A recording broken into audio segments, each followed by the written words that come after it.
Leffe Blond.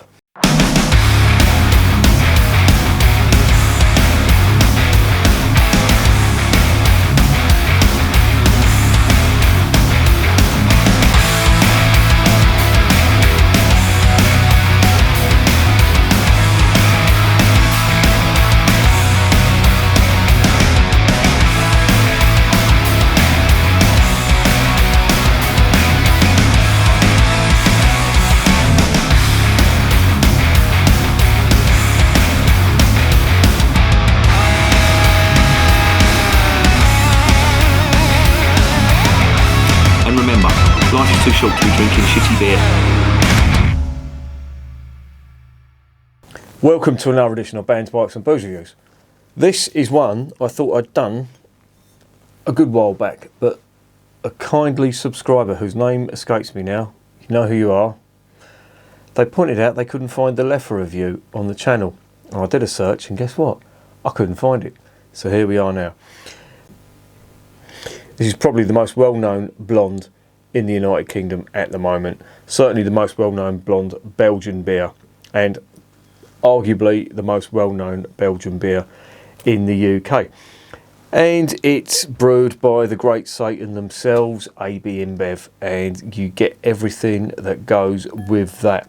And in fact, it's so high on the satanic stakes, it's actually brewed in the Stella Artois Brewery, based in Leuven in Belgium. I've actually been there, and I'm slagging it off, but the Stella does taste nicer than it does over here, which again, this could turn into a rant. So do I rant or do I just let it all wash over me? No, I'm going to fucking rant. I should point it out, and I should put a link to it, but the BBC ran an article years ago, and I am talking about sort of 15 years ago, possibly even longer, where some brewer up in Northampton said, oh, I don't know why everyone's... Because when people found out that the beer they were drinking wasn't actually brewed in the countries that it originated from, and this fucking twat basically just... I can imagine him saying it, and he says, oh, I don't know what people are getting so wound up about. It's the same ingredients, it's just brewed in a different country. It's not the fucking same ingredients, because the ingredients that are used in this country differ significantly to the ingredients that are used in Europe. So that was just fucking patronising, and it wound me up at the time, and it still winds me up now. I don't know who it was. I'll post it, if I can find it, I'll post the article in the links below. Anyway, this is the Leffe Blond. I'm sure you've all tried it. Even people who aren't into their beers have tried this. Not many people like it. They think it's got that, what I term as a medicinal type flavour, and it's the clove basically that puts people off.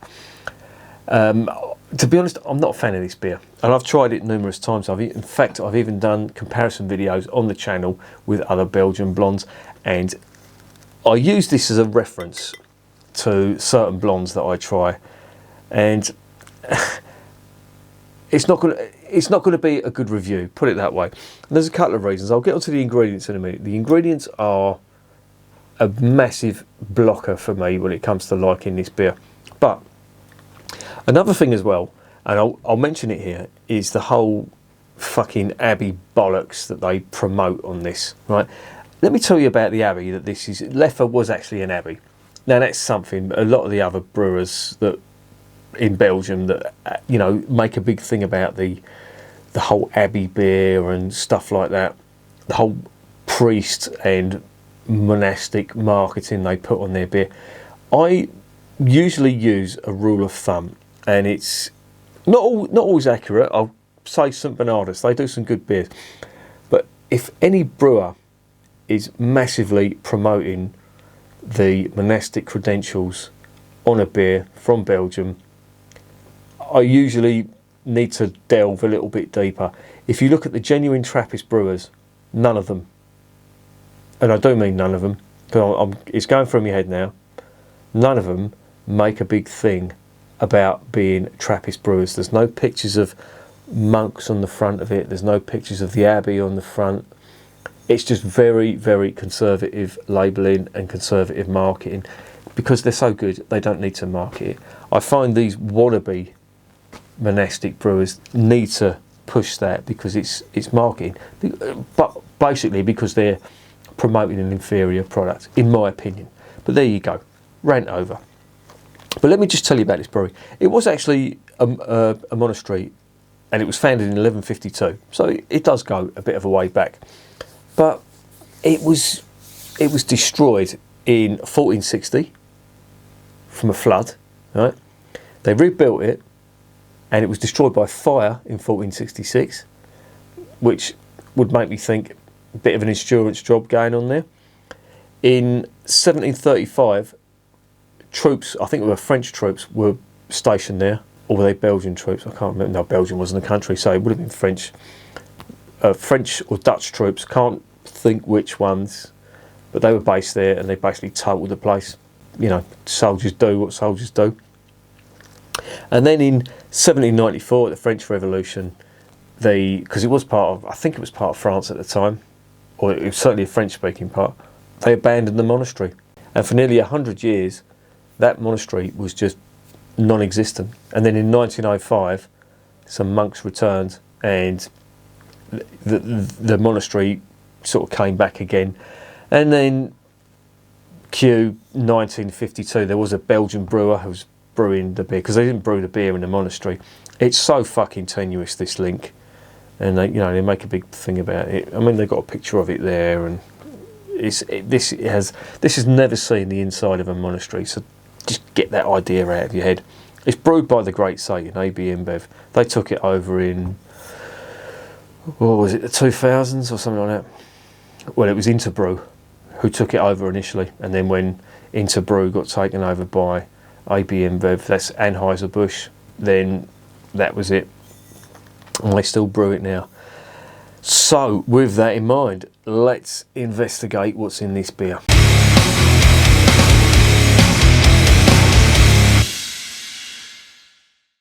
Right, 330ml, 6.6%, which is, this is stronger than your average British lager, put it that way. And I do remember that I've probably told this on a couple of videos, but I'm going to tell it again. We went to West Ham Leeds one year, and all the West Ham, West Ham were pretty naughty at the time, and we were banned from all the pubs in Leeds town centre. The only place that would let us in was a hotel, and the bar was on, I think, the 6th floor or something. We had to get in a lift to go up there.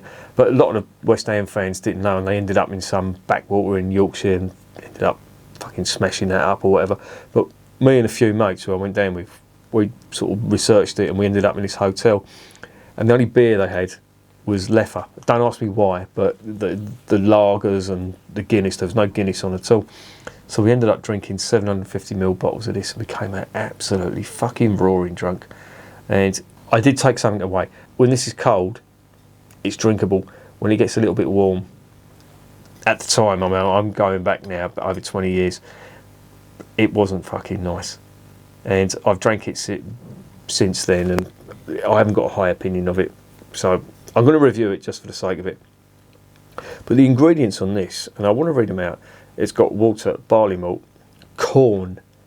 Now, I think if you're putting corn, they're calling it corn barley, but no self-respecting Belgian brewer really would put corn in a beer. Saying that, I have tasted Jupiler, and I quite like Jupiler. It's a Pilsner, it's a Belgian Pilsner. That's got all sorts of nasties in it. I think that's ABInBev as well.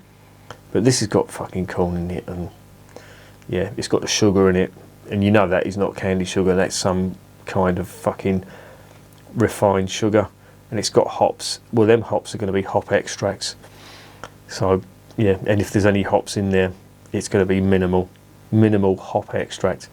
That's ABInBev for you. They're brewing this on a massive scale. You can get this almost anywhere.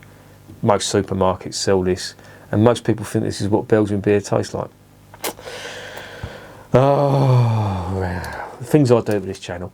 Let's get it home and let's see what's going on.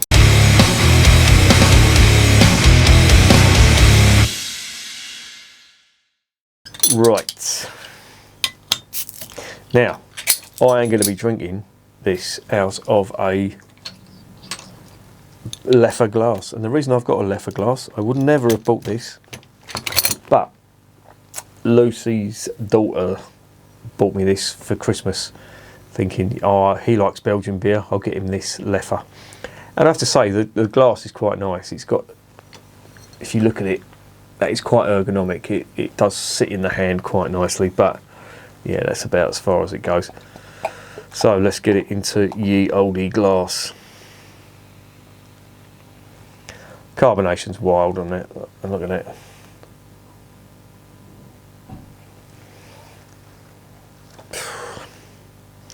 It just smells of nastiness.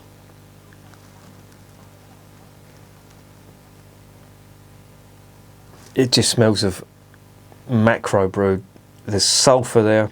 There's a sweetness that's coming from it. It's like an artificial sweetness. It's not like the candy sugar you get in good quality Belgian blondes. It's like a glucose sweetness. Now they're saying sugar that's been put in that, but yeah, I think it's actually glucose. If I'm lucky, it could actually be sugar, brewing sugar. Look at that carbonation. There is, you can get the clove on that, and the banana, and yeah, generally doesn't taste great. The aromas aren't big, but yeah, let's get it down the hatch.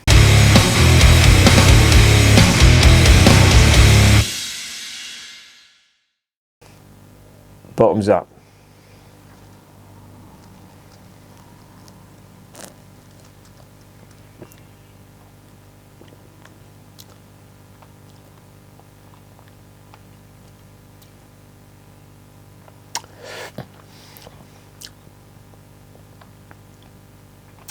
Really isn't good. There's like an artificial clove type aftertaste to it, which is tinged with some astringency, slight astringency to it, like almost like tannin. I know it's not, I don't think they've added tannin to this. Well, who knows, there could be all kinds of shit in it, but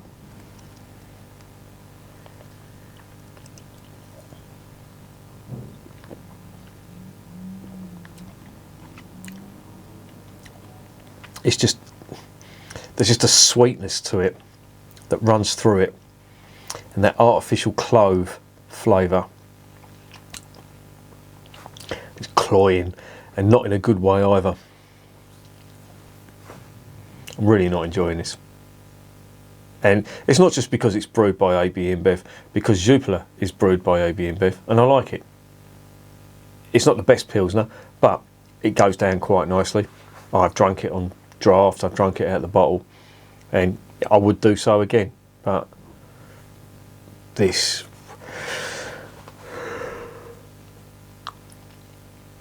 I think where I've tried so many good Belgian blondes, that this is just, it's just a poor imitation. Now I know this is brewed on a huge scale, and I do mean huge. You can get this in almost every supermarket and a lot of the little shops as well. I got this from Skunk Central round the corner, and they've got loads of bottles of it. I don't know who buys it. I think I must be the only person who buys it, because I've bought a bottle of it. I went in there just now and they've got Bombardier. What else have they got? They've got some sharp stuff as well. It's really poor. They have got London Pride in there, which is a bit of a saving grace. They used to do Bengal Lancer, they seem to have stopped that now, which is a shame. But yeah, getting back to this, fucking hell.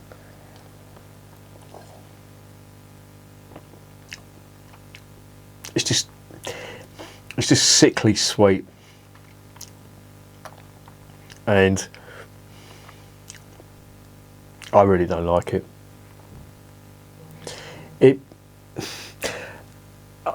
I think what it is I've tried too many good Belgian blondes to even consider this a good one. For me, one of the best is Chimay.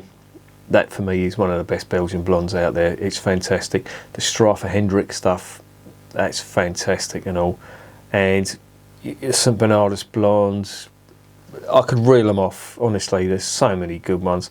All the Trappist blondes as well. You know, La Trappe. They're not even Belgian, but their blonde is really good. And they do other blondes. They do an organic blonde as well, which is good. And then you just get this, and you just think, oh, it doesn't even smell nice. It's just a waft of sweetness and artificial clove. That's all I'm getting from it now.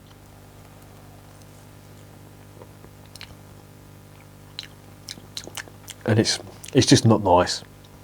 I couldn't drink much of that at all. And personally, I'm not going to say I'll never drink it again. There's bound to be a situation where this, I mean, it's going to be a pretty fucking dire situation, that this is the only drinkable stuff. But it ain't good. I'll never buy this again. And I've tried the Brune, didn't like that.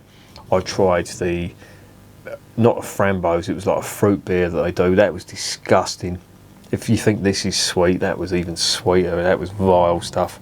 And I know it's ABInBev, but fuck me, they just fuck everything up. I don't know what Leffe tasted like before Interbrew took over, but it's just shit basically. Ain't nice. That smell is, it's almost like a chlorine smell. I don't know whether that's a combination of the real thick, heavy sugar that's in this and the, I don't know, it's like a, could be the corn syrup, but there's like an artificial clove in there as well. That's just, the two mixed together. I don't like it. I'm not drinking any more of it. Fuck that. Bollocks.